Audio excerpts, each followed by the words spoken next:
No chains are holding me. It's who I choose to be. You got it now.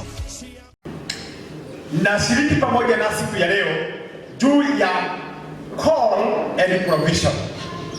Call and provision. Na kwa sababu sitasoma mistari mingi, kama unaandika naomba uandike maandiko ambayo nimeweka kwa screen. Kitabu cha Mathayo sura ya 6 mstari wa 19 hadi mstari wa 24 na mstari wake wa 25 hadi mstari wa 34. Kwa jumla unaweza tu kaandika Matthew chapter 6 verse 19 to verse number 34. Halafu utaandika ingine ambayo inafuata ambayo ni Psalms 37 verse 25 to verse number 26. Kile tu nitafanya tu ni kufanya introduction. Bwana sana. Amen. Now, hiyo Matthew kuna masomo tunaita the Sermon on the Mountain. The Sermon on the Mountain. Na the Sermon on the Mountain sio mafundisho ama mahubiri ambayo Kristo alinena kwa siku moja. It is a collection of sermons and teachings that Jesus taught over the time he was doing his ministry. Wale ambao walikuwa wanaandika na kukusanya hii kitabu cha Mathayo waliweka chapter 5 all the way to chapter number 7, because that's what we call the Sermon on the Mountain. Ni mkusanyiko wa mafundisho na mahubiri yake Kristo ambayo ndio msingi wa imani yetu kama Wakristo. Bwana sana. Ukitaka kujua barabara ya Ukristo, what we call the Christian blueprint. Soma Matthew chapter 5 all the way to chapter number 7. Inatuzungumzia mambo yale ambayo ni ya msingi wa imani yetu. Amen. Amen. Na chapter number 6 kutoka mstari wa 19 hadi mstari wa 34, Yesu anaongea mambo mawili haswa. Ya kwanza verse number 19 to verse number 24 anaongea juu ya wealth. Amen. Utajiri, mali. Subject yake ni wewe kama Mkristo utadili namna gani na utajiri wa ulimwengu. Yesu asemi ya kwamba tusiwe matajiri. Amen. Kile anazungumzia ni ya kwamba utajiri ni wa hapa duniani.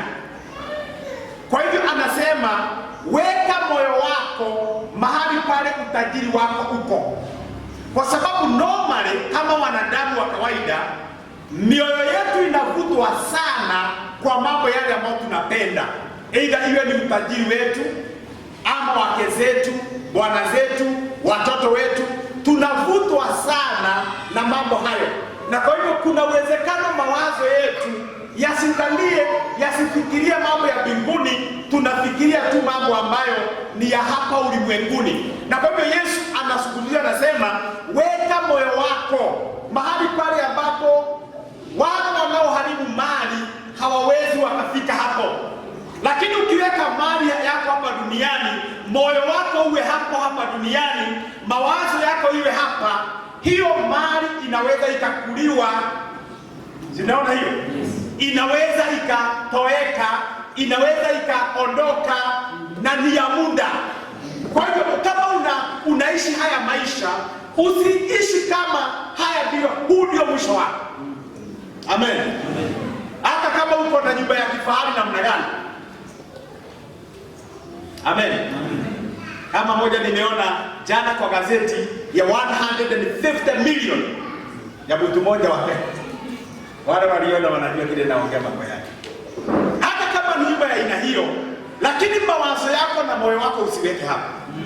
Kwa sababu hiyo nyumba inaweza ikadumu, lakini wewe hautadumu. Wewe uko na muda fulani ambao Mungu amekuwekea. Amen. So Yesu anatuencourage, anatuambia mioyo yetu isiwe tuko hapo, lakini mawazo yetu na mioyo yetu iwe kwa Mungu. Utajiri wetu mkubwa uwe kwa Mungu. So tunafanya kazi, lakini mioyo yetu haijapotea, haijatuondoka.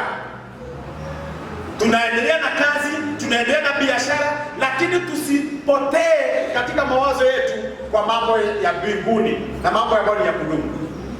Amen. Na anaongea kwa upana mkubwa. Then from verse number 25 to verse number 34 anadili na kitu ambacho tunaita worry or distraction. Amen. Distraction. Na anasema ya kwamba msifadhaike mioyoni mwenu. Msifadhaike. Utakula nini? Utakunywa nini? Utavaa nini? Na mtafanya hiyo nyingine namna gani? Msifadhaike mioyoni mwenu, kwa sababu nampenda Mungu. Mtu ambaye anampenda Mungu asifadhaike moyoni mwako. Siku ya leo nataka kuongea juu ya mwito na provision ya Mungu. Calling and God's provision. Na nitapeana, utaniruhusu ya kwamba siku ya leo nipeane sana maisha yangu. Bwana sana. I'll give my own example. Na ujumbe huu unalenga mtu ambaye ako hapa, ambaye kwa njia moja ama nyingine kuna Mungu anakuandaa kwa sababu ya full time ministry. Nilianza kushiriki ujumbe last Sunday, nikaendelea katika ibada ya kwanza, hata ibada hii ya pili nataka kuweka msingi kwa mtu ambaye labda unajiuliza maswali mengi na nikijiunga na full time ministry. Amen. Kuna huduma hapa kanisani, which is okay because God will always call some people in the church wahudumu kanisani. Lakini kuna wengine ambao wataitwa na Bwana into the full time ministry. Mimi ni ya kwamba ita distract kazi yao ya kawaida. Ita distract maisha yao ya kawaida. Watajikuta ya kwamba maono yao sasa hayako sana kwa mambo ya kawaida, lakini kwa mambo ya Mungu. Mimi ukinipasua hata kama ninashughulika na mambo mengine ya hapa duniani, lakini moyo wangu uko katika huduma. Mimi nikitembea mji fulani ama area fulani, swali hili ambalo linakuja hapo sio kama hapa kuna supermarket, ama kama hapa kuna bushari, ama hapa kama kuna hiyo ingine ambayo unajua. Mimi wazo langu linakuja mara moja, na hapa ni pazuri pa kupanda kanisa. That is the first thing that comes in my mind. Huwa nijiuliza, na hapa kuna kanisa la KNG. Amen. Yes. Hiyo ndio swali ambayo inanisumbua. Na pia makanisa ile iko. Mimi nina notice makanisa sana. Lakini labda wewe hata ukienda mahali hata unotice kama kuna kanisa ile hiyo. Kwa sababu labda moyo wako hauko kwa makanisa. Mimi moyo wangu uko hapa. Mimi nikiota ndoto, nikifikiria maisha yangu ya usoni, nikidhania mambo yangu yale ambayo inayokuja, I always think in the context of the ministry. Amen. Na sasa hivi nafikiria ni mtu gani ambao, ni watu gani ambao tutainua hapa kanisani ya Waithaka wataingia into the full time ministry. That is my mind. How will I mentor them as a pastor? Tutawasaidia namna gani kama kanisa ili ya kwamba tufungue kanisa hilo na wawe wachungaji hapa? Hiyo ndio jambo ambalo inafikiria. Sio vile nitakuwa na buzi nyingi. Na kuwa na buzi ni sawa. Ndio. Amen.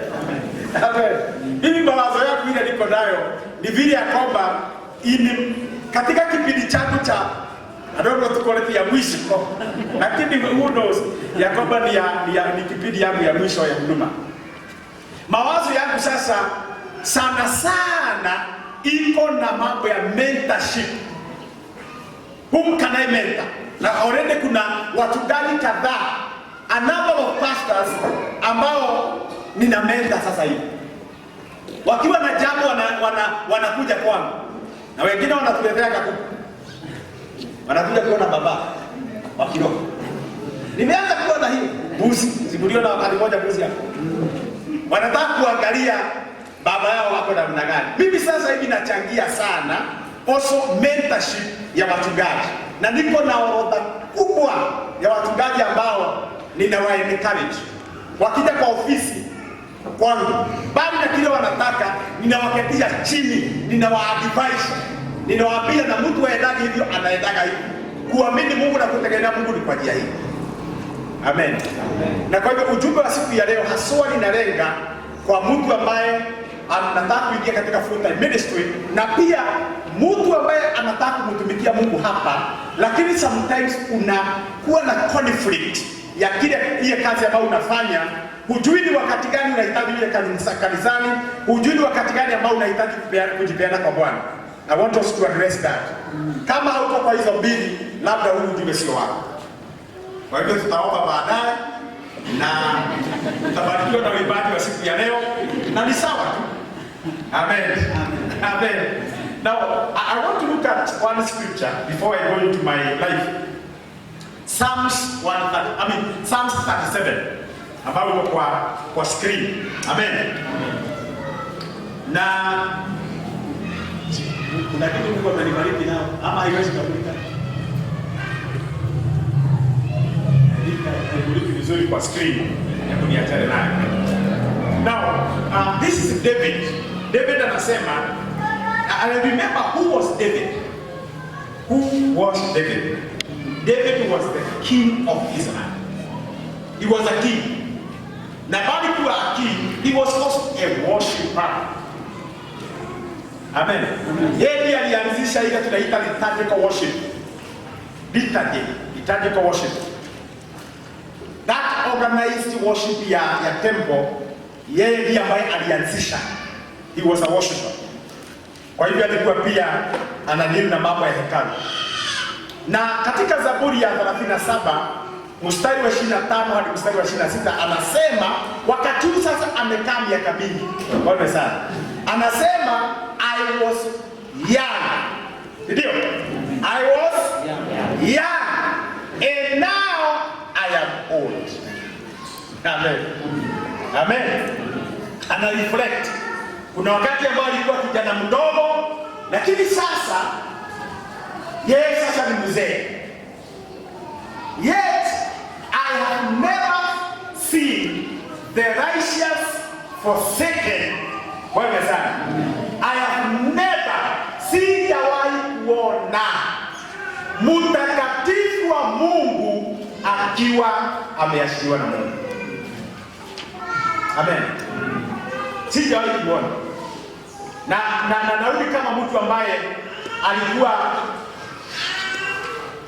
mfalme na mambo mengi ambayo na hata vitu changia mambo mengi sana ya kazi ya Mungu. Anasema hajawahi kuona a righteous, and I've actually highlighted the word righteous kwa sababu sio kila mtu. Amen. Hajasema ya kwamba I have never seen a man forsaken. Amen. A woman forsaken. Amen. A believer forsaken. Anasema I have never seen a righteous. Now you need to actually address that one and ujiulize, nami pia nijiulize, who is a righteous man? Amen. Or even a righteous woman. A righteous. Because the context ile ambaye anazungumzia anaongea juu ya a righteous person. Amen. Or their children begging bread. Ama wakati ule huyo righteous person ameondoka kwenda mbinguni, watoto wake wakaachiliwa wakiwa wana beg. Na kama unataka kujua zaidi, angalia the meaning of the word begging. Amen. Begging sio kukopa. Kukopa hiyo ni maisha ya kawaida. Niko pamoja? Kuna tofauti ya kukopa, because kukopa context yake ni kwamba utafanya nini? Utalipa. Hata mimi nina mkopo kwa KBC. Sidhani kama Biblia inaongea mambo ya kukopa. Kukopa ni sawa. Because kukopa ni part of our life. Kama unataka kuinvest ya kesho, wakati mwingine unawekeza and then unakopa. Hiyo haina. Lakini nasema hajawahi kuona watoto wa a righteous man begging for bread. Wakati ule baba yao ameondoka na sasa wameachwa, hajawahi kuona watoto hao wa a righteous person wakiwa katika mitaani wakiomba wapewe mkate. Na unajua begging, I would say it is actually the least. Because ukiona mtu anabeba anaomba mkate atakuwa hana mahali pa kulala hana. Ukiona kabisa a genuine person, a very very genuine person ambaye ako kwa barabara anakuomba mkate. Kuna wengine wanatuomba mkate hapa lakini ya kukunywa anataka kunywa. Si ndio? Wewe nipatie basi, nipatie hata kama ni kahamsa. Unamwangalia unasema hii sio soda. Huu sio dasi. Amen. Kuna mmoja alikuwa ananiomba wakati mmoja tulikuwa Kawezi. Nikamwambia sitakwenda kupatia. Kama unataka kama ni ya supu, alikuwa anaomba ya supu. Tutaenda hapo kwa supu ninunue. Na namwambia huyo mtu wa supu asimuuzie. Kwa sababu anaweza akamuitisha inunuliwe na mtu mwingine. Anakuja hiyo supu ukiona. Kama hata kuja hiyo supu kana hiyo pesa nimekupatia. Begging. Kuna watu ambao wanabegi wakiwa na mawazo tofauti. Wengine ni kwa sababu ya uzembe. I'm talking about begging. Wale ambao unaona kwa mitaani mtu ambaye anabeg, nipatie kitu ya kukula. Akiona unakula ndazi ama kitu kingine anakuomba hiyo ya kukula. Daudi anasema ya kwamba wakati ule huyo righteous man has gone, hajawahi kuona maishani mwake watoto wake, amen, wakiomba vyakula. Na anaenda anasema katika mstari wa 26, they are always generous and led freely. How righteous wanaendelea kuwa generous, ni watu ambao ni wakarimu. Amen. Ni watu ambao ni wakarimu kwa sababu Mungu amewabariki. Amen. Na kwa wana ya ziada, they can actually be generous to other people. Na pia wana led freely because they already have. Wako nazo, Mungu amewabariki na kwa hivyo wanaweza wakanedi wengine, wanaweza kakopesha wengine. Lakini pia watakapokufa, watakapoondoka katika hii dunia, watoto wao inasema their children will be blessed. Watoto wao pia watabarikiwa na Mungu. Amen. Na wakati Mungu anapokuita kama Mkristo, aidha unamtumikia kanisani na unafanya pia kazi yako, ama umeitwa katika full time ministry, I think principle number 1 ni kuwa a righteous person. Amen. Mtu ambaye ni wa haki. Mtu ambaye hatumii position hiyo yake kumanipulate watu wengine. Kuna watu ambao wanaingia katika ministry lakini wanatafuta survival tactics. Survival tactics wanaweza kutumia njia ambazo kabisa mioni mwao. Amen. Nasema hata kama tutakuwa siku moja tuenda shule hapa, isiwe kwamba jambo hili inatuongoza kwa hiyo ni ili tupate pesa, but really service to the community. Bwana sana. Siku moja Mungu akituzungumzia tuwe na rehabilitation center hapa Waidaka, na tuwe tunatafuta donors ambao wanaweza kupatikana. Ninaomba ya kwamba isiwe kuwa na hawa watu ambao tunaweza kusaidia ni mtego tumewekea wale, ili ya kwamba walete donations, ili kija katika mifuko yetu tunaendelea kuishi maisha mazuri, lakini wale ambao inawezekana tu ombe hizo donations wanapitia katika shida, because wengine wanafanya hivyo. There are people who will receive millions of money ya kwamba wanasaidia watoto wa mitaani, lakini ni reality hiyo pesa iende kwa watoto, inaenda katika mifuko yao. Amen. Now a righteous person ni mtu ambaye hata wahadaa wengine. You are sincere in your heart. You are also faithful kwa kile ambacho Bwana anaweka mikononi mwako. Na pia kuna ile contentment, kutosheka na kile ambacho Bwana ameweka mikononi mwako. Na hautaishi maisha ambayo ni juu ya yale mapato ambayo unaweza ukawa nayo. A righteous person. Na Mungu anapokuita na uwe mwaminifu, wewe ni mtu ambaye ni mwaminifu, hautakosa. Bwana sana. God will make sure ya kwamba ana supply mambo yale ambayo unahitaji. Na that is why katika Matthew inazungumzia na msisumbuke mtakula nini, mtakunywa nini, mtavaa nini maisha yenu.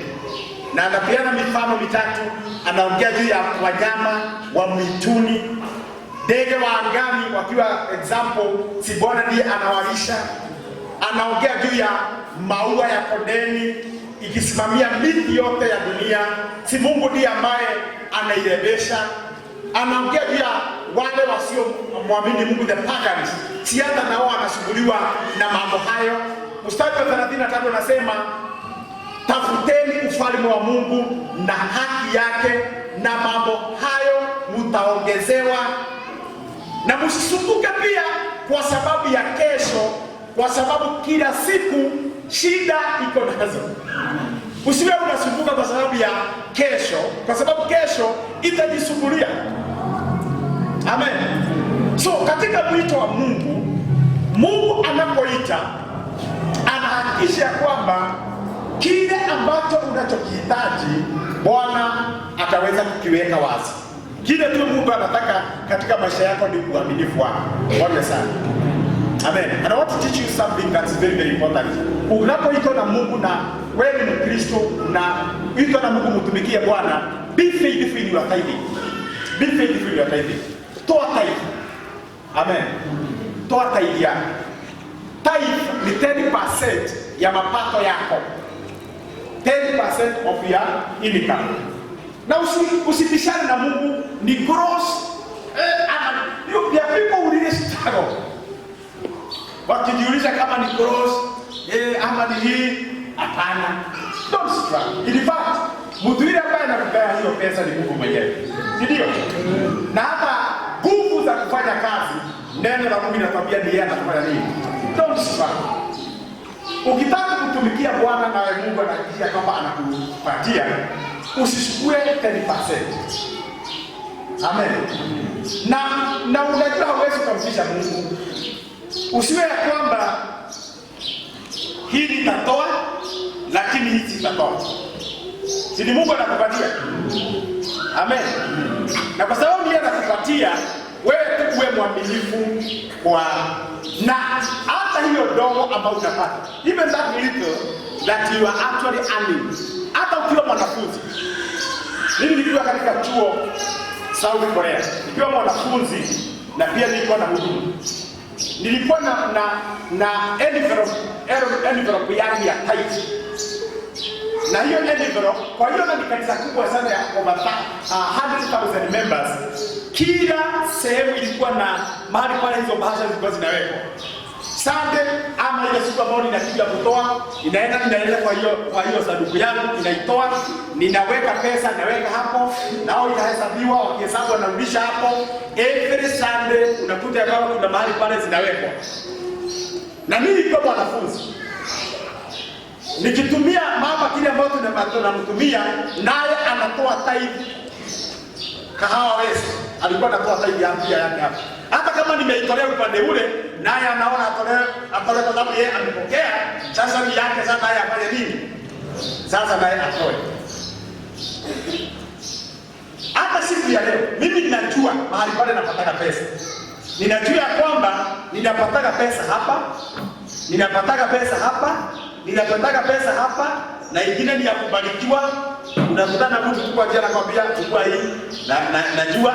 So mwisho wa mwezi Sisemi kasema ya kwamba nitatoa hii, kwa sababu pia kuna hapa ninapata na hapa ninapata na kuna mahali pengine nimepewa allowance kidogo ninatoa hapa. So kwa mwisho wa mwezi ninafanya kujumulisha, ninahesabu hiyo, naona imefika pesa hizi, so ninaongeza kitu kidogo kujumulisha, ili ya kwamba kusiwe na maduru hapa. Lakini ukitaka kuweka maduru haina shida, hatunaona kazi ya pili, ninaiweka yote hapa na mwisho wa mwezi ninapeleka ofisi kuu, kwa sababu mimi haijabu inaenda katika ofisi kuu, ninaweka kwa ofisi kuu. Hata kama mimi treasurer na mimi naweka record ya wengine, ni lazima mimi mwenyewe mbele ya Mungu, sio mbele ya watu, mbele ya Mungu niwe ya kama nimetoa hiyo ambayo nimetoa. Na nimejifunza hiyo kwa maisha ya huduma, because ukiwa kama umeitwa na Bwana na unataka provision ya Mungu, ni lazima nawe uwe mwaminifu, uwe a good steward kwa kile ambacho Bwana ame. Pia lile neno Yesu in the book of Proverbs ambayo inasema yule ambaye anayepeana, haleluya, anarudisha mkono akiwa amewekwa ingine na anaendelea kupeana. Yule ambaye anawithhold, anashikilia kile ambacho anatakana apeane, anakosa kuipeana na alikuwa aipeane, anaendelea kuwa mhitaji. That's what the scripture says. So una withhold, unashika kile ambacho ulikuwa utoe, unaishika kwa sababu ni siku mbaya, ni katikati ya mwezi, kuna mambo fulani unaishikilia, unakosa kuitoa. So ukiishika, sio kuongezeka, utaendelea kuongeza, hata unaendelea kwa mhitaji. Hivyo ndivyo Biblia inavyosema. So kama unaitwa na Mungu, ni lazima ya kwamba wewe binafsi uwe mwaminifu mbele za Mungu. Mimi nimekuwa mwaminifu na sina shaka hata mbele yangu, nikiongea mbele yenu na mbele ya Mungu. Bwana sana. Amen. Amen. Hata siku ya leo nikitoa orodha ya wahubiri wote wa Kenya, niko namba ya 3. I have always given.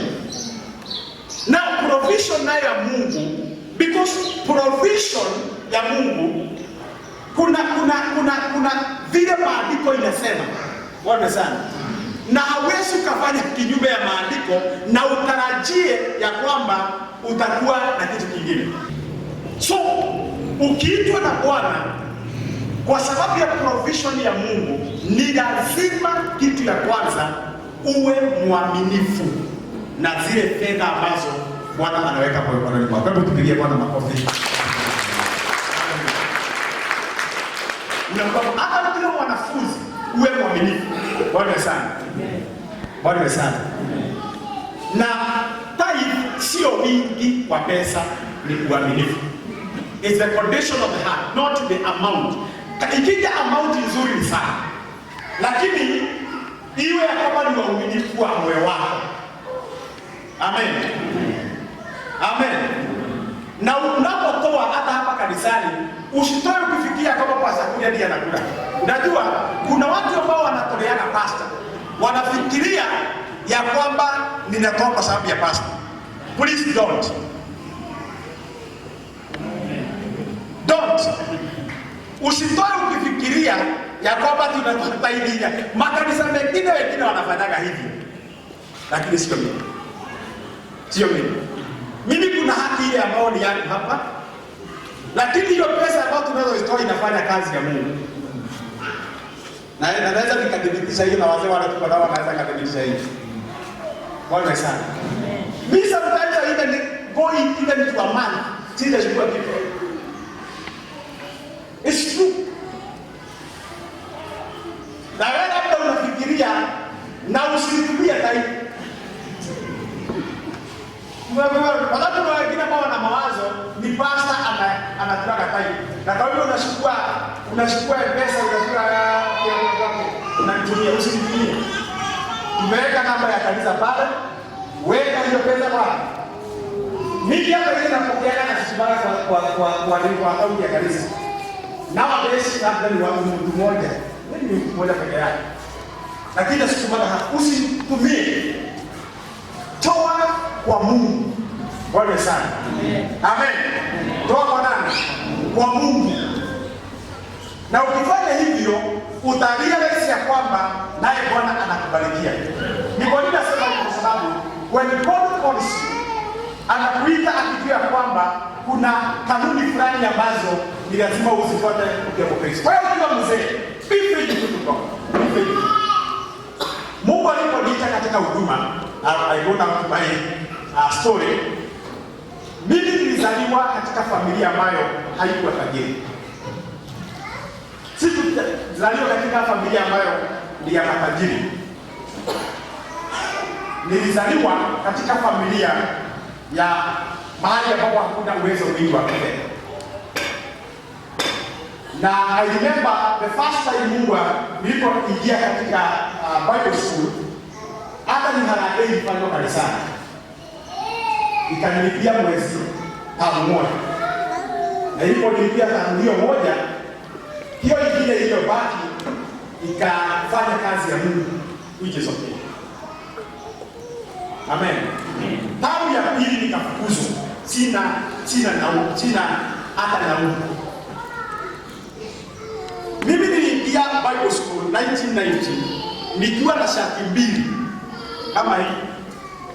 Shati mbili na kiatu kimoja. Na sikuwa na silipa. Na nilisurvive miezi mitatu ya kwanza na shati mbili. Hivyo naenda michezo nayo na kuja jioni naifua. Kitu wewe ungekosa kwa chingo yako ni time. Hiyo time ilikuwa inafunga mambo mengi sana. And I like to be smart, to be honest, even that time. Ningefua hiyo shati na funga vizuri. Na koti ilikuwa ni moja peke yake ambayo nilipewa na mtu. In fact hata nilipoenda nyumbani tabu ya tatu, I remember nilitoka nyumbani na slippers. Tulipofika mahali kunaitwa Oljoro na niko na hiyo picha.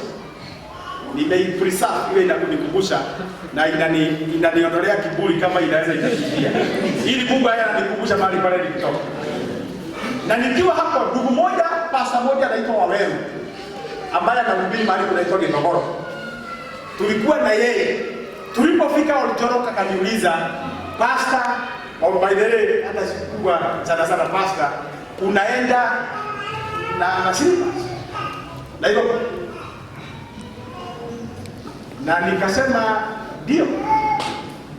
Amen.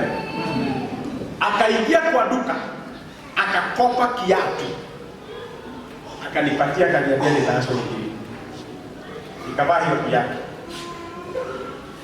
So usifikiria kama Mungu lazima, na sio watu wanaitwa hivi. Kuna wengine ambao wanaitwa wakiwa katika familia matajiri. Na kuna wengine ambao wanaitwa in a local church like this one, therefore they are supported by the local church. Mimi niliitwa kibinafsi. Na sikuwa na mtu nyuma ambaye ananiambia hongera. Mimi nauli ya Bible school nilitarajia Mungu alipo. Mimi hata nikienda Nyahururu, kuna mahali baba Jerry atajua kutoka nyumbani kwetu mpaka mahali kunaitwa Ngano. Nilikuwa nahubiri kanisa hilo la Ngano nikitoka Bible school wakati wa likizo. Nilikuwa nagonga mguu kilomita 8. Ninaenda hapo na ninarudi. Na kile nimepewa kwa kanisa, niketikia wazee wa wakati ule tumemaliza ibada, tunaingia kama mkahawa pengine kama hapo na hapo ni kijema la sibili. Na chai. Na nagonga mguu mpaka nyumbani. Mimi sikuingia huduma kwa sababu ya pesa. Ni mwito. Kile kilikuwa kinanisukuma sana ni mwito wa Mungu. Na nilikuwa tayari nipitie maisha yale ambayo mtu anaweza kapata, lakini moyo wangu kwa Mungu ulikuwa mkubwa sana. Mimi kama kuna kitu ambayo Mungu amenifundisha maisha yangu ni ya kwamba I will always pray and trust God ya kwamba kesho yangu ni nzuri. I will always pray and trust God. Wale sana. I want to encourage kwa wale ambao wangetaka kuingia katika huduma. Because sometimes even the young people unaweza ukafikiria kwamba nitaingia kwa huduma kwa sababu ninataka mtu huyu na huyu na huyu ya kwamba ni support. Wakati mwingine inafaulu. Lakini wakati mwingine sio always like that. Bwana sana. Lakini kwa wale ambao tunatapata kanisa kutoka Waithaka tutawasupport kwa ile kiwango ambao mtatusaidia. But sometimes sio lazima ya kwamba hata mahitaji yako yote iwe ya kwamba inafikiwa.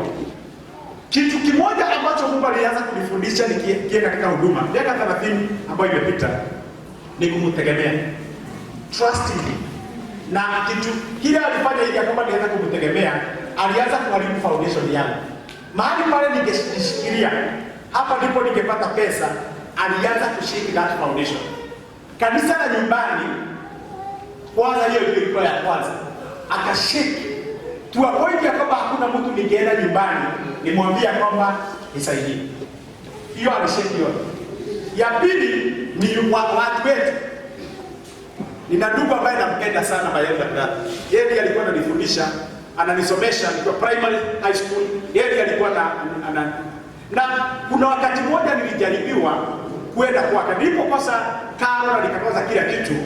Nikaenda siku moja, Mungu alikuwa anataka pia hata kwa msingi au halifu. Ili kama nianze kumtegemea yeye mwenyewe. Na kwa hiyo nimeenda kwake. Amekuja akiwa mlevi na nampenda sana. Amen. Lakini siku hii particular alikuja akaniambia anajuta alipoteza pesa yake kwa sababu niliingia katika huduma na fikia kama nitaendelea na masomo yake. Na hata sikumwambia ni nini nilileta hapo. And I remember that night God is speaking to me. Ya kwamba nituze moyo wangu. Na nilipokuwa naondoka asubuhi, hakuna kitu nimwambia kwamba nimekosa karo. Alinipatia 100 shillings kutoka Thika mpaka Nairobi. Nilipofika Nairobi na pale nilikuwa nimeacha mambo yangu. Na by this time God really dealt with me. Seriously. Unajua binafsi. Mahali pale unaweza ukajishikilia. God destroyed everything. I was brought to a point ya kwamba ninaweza nikaasha hata wokovu niende nikafanye kazi. Na at that point mawazo mengine inaniambia kwamba kwa sababu Bible school sasa milango imeharibika, niachane na mambo ya kuhubiri. Hiyo yote niliwaza usiku wote. Si kulala usiku wote. But saa 10 ya usiku God spoke to me. Amen. Now I remember praying a very simple prayer that has changed my life. Nikamwambia Bwana, Mungu nikipata pesa ya kunisomesha theological education nitakutumikia. Na nikikosa ninarudi Nairobi, nishukue bagi zangu, niende mpaka nyumbani na nitaenda kuhubiri. Sitaenda kwa jambo lingine. Huyu anajua kama mimi niko mtu wa michezo. Huyu. Mimi Nyandarua district nilikuwa naongoza kwa michezo 5. Stephen Kuria number 1. Stephen Kuria number 1. Michezo. Wala wanajua decathlon. Nilikuwa mtu wa michezo. Temptation moja yangu ilikuwa ni kuenda kwa kuwa mwanajeshi kwa upande wa michezo. Hiyo yote Mungu nikitoka hapo asubuhi, Mungu nitakutumikia. And that is the moment ambao Mungu alianza kujifundisha how to trust him. Do you know what God brought to me? Alinikumbuka wakati wa Abrahamu akitoa dhabihu ili amzungumzie. The whole day Mungu hakuja. But in the late hour, the 11th hour, Bwana sana. Lakini kuna kitu Mungu alimwambia Abrahamu. Alinde wale ndege wasiharibu hiyo dhabihu. Kwa hiyo kazi ya Abraham the whole day ilikuwa ni ya kuchunga hiyo isiya kwamba hizo nyama isiharibiwe na hao ndege ambao walikuwa wameona hapa kuna mlo leo. Wakaungana wengi walikuwa wanataka kula hiyo nyama yao. Akaambia kitu kile utafanya ni kulinda hiyo ndege wasiharibu. Na the 11th hour God appeared. Na Mungu anikasikia amenizungumzia ya kwamba ndio sana. And that was the first time God did a miracle. Niliporudi Nairobi, mahali pa nilipo nimeashia nikaambiwa niende head office, agent office. Na nikaambiwa ya kwamba pesa yangu yote imelipwa. That was the first miracle about the mission. Lakini wakati ule amenishusha, hata hii mchanga yote mahali pale inaweza ikamea, alikuwa ameitoa. And I made up my mind, I will serve God. Na nikaamua liwe liwalo, nitamtumikia Bwana. Now in my life, kuna opportunities zimetokea, niache huduma. Temptation ambazo zimekuja. Either naambiwa kwamba unaweza ukapata hii kazi, ama unaweza ukakaa huku, na ninafikiria naona kwamba ni deal nzuri.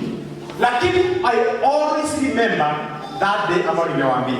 When I said, nikipata nisipate, Bwana nitakutumikia. God has always reminded me of that. Na dependence yangu kwa Mungu, faith yangu kwa Mungu, ndio ambayo imetufanya tukahivi. Even when I got married, we continued with that. Tukiwa na watoto, tumecontinue hivyo. God has been so faithful to his word. So faithful. So faithful. I can talk of miracles and miracles in my life. Yeye hata nikiwa shule, nilikuwa na visit hata nikiwa mwanafunzi mara 2 kwa mwaka Kenya. Somebody will come and sponsor my ticket. Enda uone familia. Enda ufanye hivi. Na hata hiyo ilikuwa full scholarship. Ni Mungu tu alipeana. Budget yangu ilikuwa ni around 1.5 million. Na hiyo yote God took care of that. Mpaka nilipomaliza. In every step I can encourage wale ambao wanaingia katika huduma. I think test ya kwanza ni dependence on God. Amen. Amen. Ya kwamba ninajua leo nitakuwa. Amen. Amen. Leo nitakuwa chakula nitakula. Kuna wakati mmoja kulikuwa ilikuwa ni mwanzo wa Januari, wakati watu wanaenda na siku hiyo nakumbuka ya kwamba hakuwa na kitu. Kwa kahawa. Watu wamekula siku Januari ndio tunasema Januari. Amen. Hiyo Bwana amefanya nani? Hata kwa mabasi. Mimi nilipoingia huduma sikuwa na kiatu. Na wakati mwingine nikienda huduma, unajua gambut? Wakati wanajua gambut. Unajua nini maana yake? Gambut. Wakati wanajua Bishop Kero kwao nilikuwa naenda pia kuhubiri kwa hiyo kanisa lao. Kuna wakati ambao ningevaa gambut ile ambayo imekatwa hapo. Unakata unajifanya kama ni kiatu nyeusi. Na kwa sababu ilikuwa ya my brother, size yake na my brother ilikuwa inatoshana. Wakati mwingine naiweka karibu na moto ili ya kwamba iexpand kidogo. Mguu inaingia. Halafu inakaukia hiyo kwa mguu. Na the whole day inaniuma. Hata kwa ushuhuda inaniuma. Na jioni sitakwenda kutoa hiyo gamu kwa mguu. Kwa sababu nimekaukia kwa mguu. Unaenda karibu na moto ili ya kwamba ipate moto kidogo alafu naita mtu nashikilia kwa kitanda. Anaitoa na ilikuwa mguu ni white. Hiyo unataka mpaka unakuwa white. Mimi nimeenda kanisa na slippers. Kanisa la nyumbani. Nimekosa kiatu, nimeamua sitakosa ibada kwa sababu ya kiatu. Na ninaenda na slippers. Siku ya leo ikiki na pairs more than 12 pairs. Ninaenda nikavaa ile kiatu nataka. More than 12 pairs. Ile ambayo iko kwa mahali pale mama inatekeleza ya kuweka viatu. I think I have more than enough. You get to donate some. It's true. But nimekaa bila hiyo. Wewe sana. Inapoongea mambo ya vyakula, inapoongea ya mabasi, hiyo pia nimeweka tiki. Hata mambo ya maisha yako binafsi, unajali maisha yako itakuwa namna gani? When we talk about God's provision, that does not necessarily mean ya kwamba unakaa unangojea Bwana alete. Wakati wa maana uliisha. Lakini pia principle ya maana ingali. Na still God is the provider. Kuna njia tu ambayo Mungu atatumia na will make sure kwamba you have it. My principle of life, my philosophy of life as a minister is based on 3 principles. Number 1, Me, I believe, amen, on the faithfulness of God. That God is faithful. I believe that so much. Mimi huwa even kwa binafsi yangu mimi binafsi ninaamini ya kwamba Mungu anaweza. So imani yangu kwa Mungu kwa katika huduma ina nguvu kubwa sana. Na mimi sio mtu wa kulalamika. Mimi hiyo sio policy yangu ya kwamba nitakuwa ninalalamika. Hiyo Mungu alinisaidia nilipokuwa ninaanza huduma. Nimejifunza kutosheka na mahali pale nipo. Bwana sana. The faithfulness of God. Amen. Number 2, I also believe in the philosophy of tent making. Tent making simply means nikiwa mchungaji pia ninafanya kitu kingine. Na nikali wale ambao Mungu amewaita katika huduma. Kuna watu wengine ambao wanaitwa katika huduma hata kwa kanisa unakuta kama hakuna kitu mtu anafanya. Ni Biblia tu. Na mimi ningepata Biblia. Ni Biblia tu anabeba. Ameitwa. Ni maombi na Biblia. Mimi I believe in a tent making philosophy yangu. Na mimi katika maisha yangu ya huduma nimejifunza ya kwamba ile Mungu amenikataza nidhamu, lakini kuwa nafanya kazi nyingine ili ya kwamba ni supplement ile ya Paulo. Mimi naamini juu hiyo. Mimi ninafundisha shule. Nimekuwa mwalimu wa academy. Ninafundisha. Ile tu nilichukua kidogo ni ile darasa ya kwanza nilipeleka. Matailando ndio mafani ndio kwa hiyo darasa. Because mimi niliomba kazi ya walimu na the first class ambayo ilikuwa ni class 2. Na wakati ule nilienda na unajua hata nilikuwa naenda town. It's so funny. Nilikuwa naenda town. Alafu nikauliza kama barua ilifika, nikaambiwa ulikuwa unataka nini kwa mwalimu. Head teacher akaitwa na the owner of the school. Akaambia patia huyu vitabu aende kwa darasa kabisa. Hawakuwa na mwalimu wa class 2. Kwa hivyo nikajikuta niko kwa class 2 na nimeambiwa leo atajifunza subject hizi. Imagine asijitayarisha.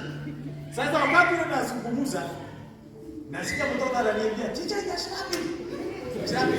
Sikuwa najua shirabi ni nini. Sikuwa najua shirabi ni nini.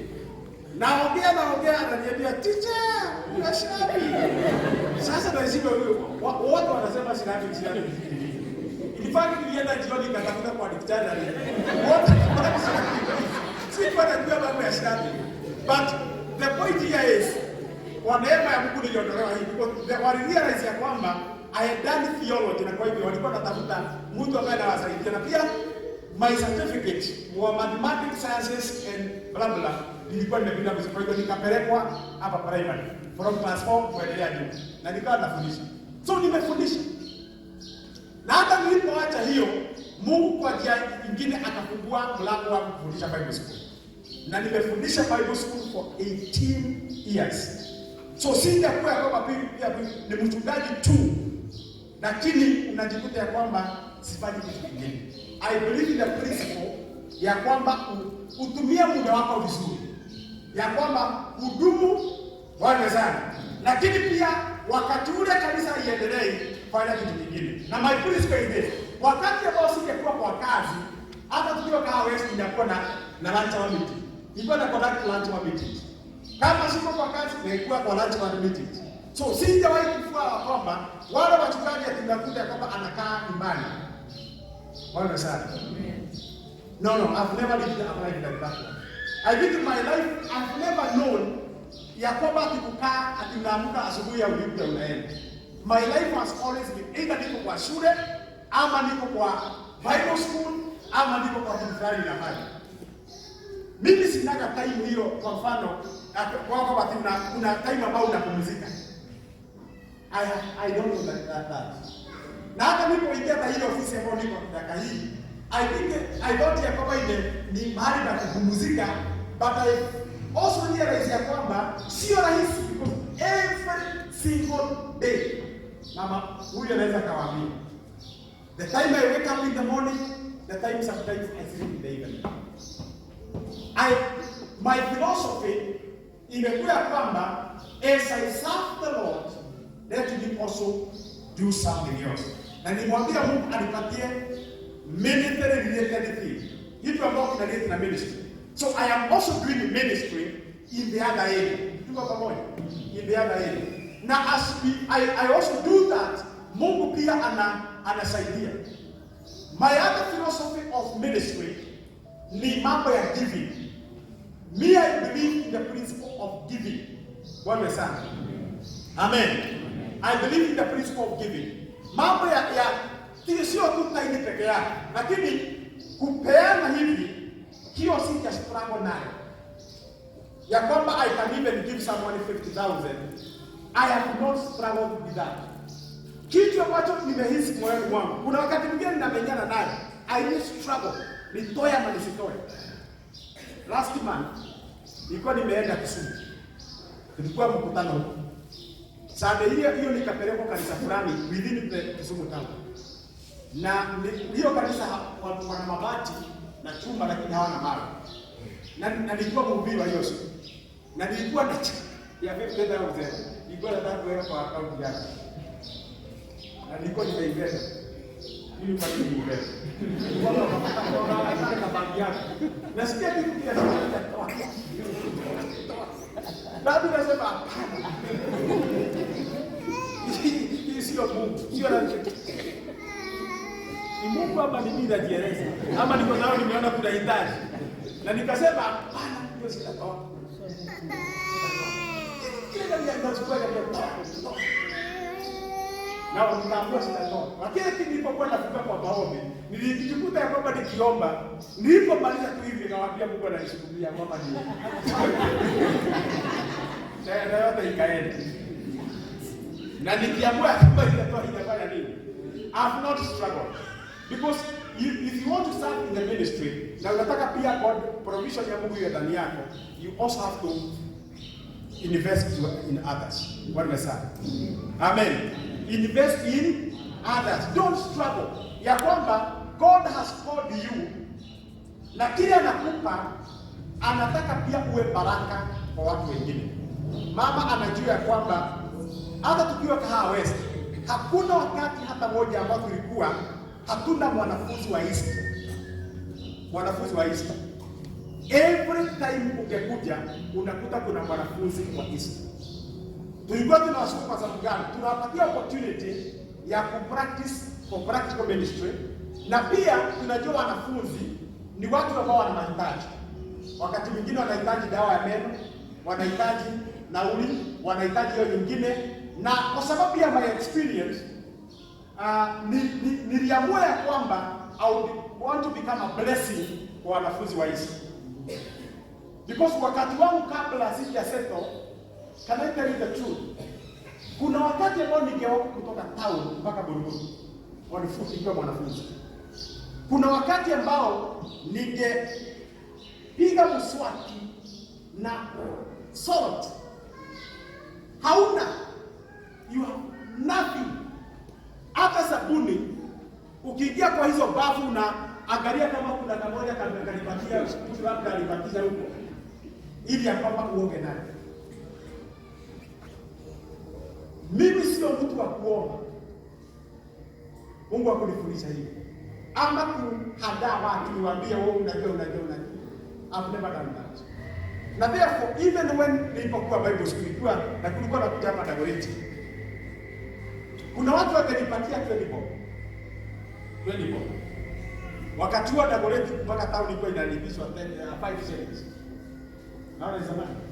5 shillings. Wakaongeza ikafika 10. So nilikuwa na 20 ni sawa. Na kwa sababu walinitriti kama pastor, ile nauli tunapewa East. Wakati wa kutoa sadaka itapitishwa hapa. Na lazima nifanye nini? Na ninatoa hata ile ilikuwa ni ya yangu. So nikifika town, mradi tu nifike town, lakini nikifika town, najua kama kutoka town nitaomba mpaka Buruburu. Many times I walked from Buruburu to town. Mimi nimepiga mguu kutoka Dagoretti, nikipiga njia za katikati ili ya kwamba nipate basi kama naweza nikalipa 5 bob pale na Wangwani. So Nilipokuwa mchungaji nikaamua, I think kuna students ambao wana struggle. Na therefore nikaamua moyoni mwangu ya kwamba I will always be a blessing. If not many, but few students. Na ni wengi ambao students ambao wameshaipitia mikononi mwangu. Wamesha. Na wakati wowote ambao walikuwa naenda ile shule ama wanaenda namna gani, we used to supply whatever they need. Ama kama ni bus fare, ama ni mambo ya aina hiyo. So what I'm saying is this. Ni lazima uinvest kwa watu wengine. That's what I'm saying. Usiwe kwamba wewe ni mtu wa kureceive. Amen. Usiwe mtu wa kureceive, lakini uwe ni mtu ambaye you can invest in others. You can be a blessing to others. And that is the principle ambayo hata siku ya leo tuko nayo hapa. Bwana sana. Amen. Because so far hata kama sitataja majina yao, we have 5. Currently we have 4. Because mmoja tumemuondoa kwa sababu amestabilize. But currently we have 4 churches ambazo tunasaidia kutoka makanisani. 4. Na wengine tumewasaidia 10 years. Tangu tuingia hapa, we have supported them for the last 10 years. Mimi sijai kuhesabu ya kwamba ni kutupoteza tunapoteza. Has always been a blessing. Bwana sana. Ya kwamba when you invest in others, God will also invest in you. When you, and especially when you are a servant of God, make sure ya kwamba you are not a receiver. Am I saying something? You are not just a receiver, but you are also a giver. You invest in other people's life. So what I'm telling you is that unapokutumikia mtu hata kanisani, don't always become a receiver. Toa one sana. Na in so doing, God will always bless you. Amen. God will also always bless you. Amen. Na hakuna kitu utakosa. Hakuna kitu utakosa. Ya mwisho ni nyumba. Niliwaambia siku moja nilikuwa katika huduma, nikifunga Bible school. Na hii ni ya mwisho. Nilikuwa na shule nitalala wapi? Because kwetu nyumbani sikuwa nimejenga nyumba. Niliacha nyumba ikiwa imekaa mpaka pale, alafu nikaja na leo nikasema sitarudi mshahara. Sasa nimefukuzwa. Sina nauli. Mimi sina karo ya shule. Sasa nitakuwa nitalala wapi? Kuna wakati mwingine ningesimama kwa barabara yetu hapa. Na sio sasa leo nitalala wapi? Si nitalala. Na hapo najiuliza, leo nitalala wapi? Bwana sana. Amen. May I say something? I want to teach even the young people who might answer the call of God. And I'm talking about provision of God. Kuna wakati mwingine unaweza ukapitia mambo ya aina hiyo. Lakini siku ya Bwana itakapofika, God will actually give you what you're supposed to give. Bwana sana.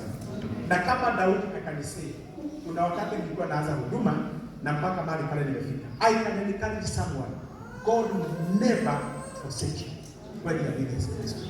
God will never actually leave you when you are. You might actually go through some temptations, but if you persevere, na unamtumikia Bwana, finally God will give you what you need. Si leo nina nyumba. Ama naongea na baba. Si leo nina nyumba. It is true. Leo nina nyumba. Nilipokuwa nataka walikuwa nasema kuna tajiri amekuja ile hii. It is true. Leo nina nyumba. Bwana sana. Na mambo mengine mengi ambayo sitataja hapa, ambayo Bwana nimeona akinibariki. God will take you from one step to the other step. The problem ile ambayo inafanya wengine tusimtumikie Bwana ni kwa sababu unaangalia nikiacha kufanya hii itashughulikiwa namna gani. Even hata kwa huduma ya kanisa unaduka. Hata kuiasha 1 hour ili akaba uje kwa maombi, unaona kama utapoteza. Ama Jumapili, unaona kama nikifunga Jumapili, hiyo siku nitapotea. Trust God. Bwana sana. Trust God. Ikiwa kama hiyo duka yako itafungwa 30 minutes ama 1 hour because of Christ, kwa sababu umekuja kuomba na kuombea watu wengine na kufanyia Mungu kazi. Bwana sana. Mungu utakuta kila wakati anaendelea kuinua biashara yako. Bwana sana. Amen. Amen. Ataendelea kuinua nini? Kuinua biashara yako. Siku ya leo mimi nasemaga niko na biashara minne. Bwana sana. Kwa nini niseme niko? Is it pride? No. I want to encourage somebody here.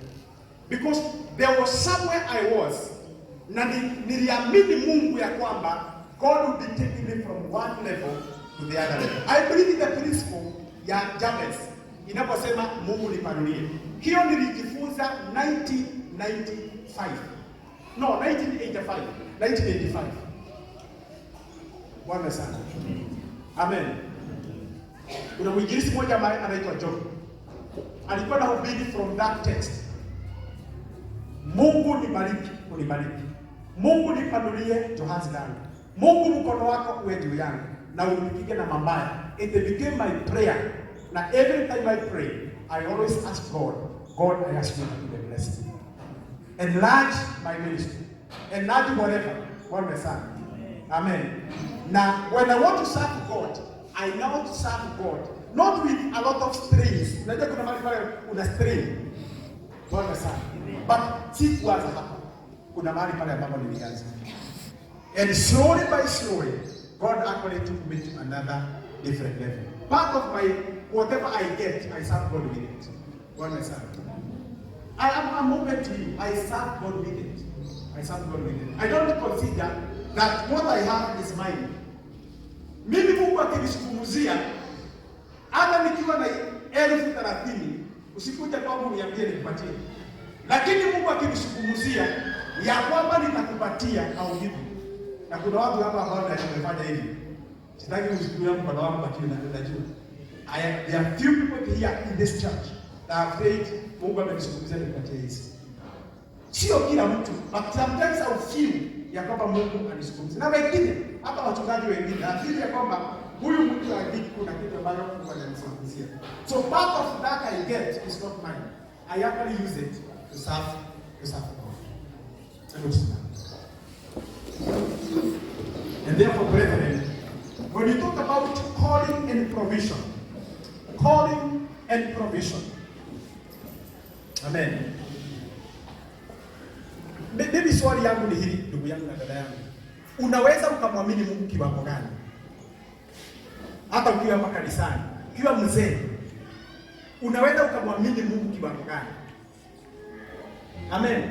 Kiwango gani ambao unaweza kumwamini Mungu? Can you trust God for your life? Can you trust God for your future life? Can you trust God even for His provision? Can you trust God even for your own education? Can you trust God even for those other things? Can you trust God? Imani yako kwa Mungu iko upande gani? And I want to encourage you this day. Ya kwamba God is faithful. When you serve God, never in vain. God will always bless you. Amen. Hebu tuombe. Baba Mungu mwenye uweza, katika jina takatifu la Yesu, naomba ya kwamba Bwana, kama nimepita mipaka ya kuzungumza maisha yangu, Bwana unisamehe mfalme.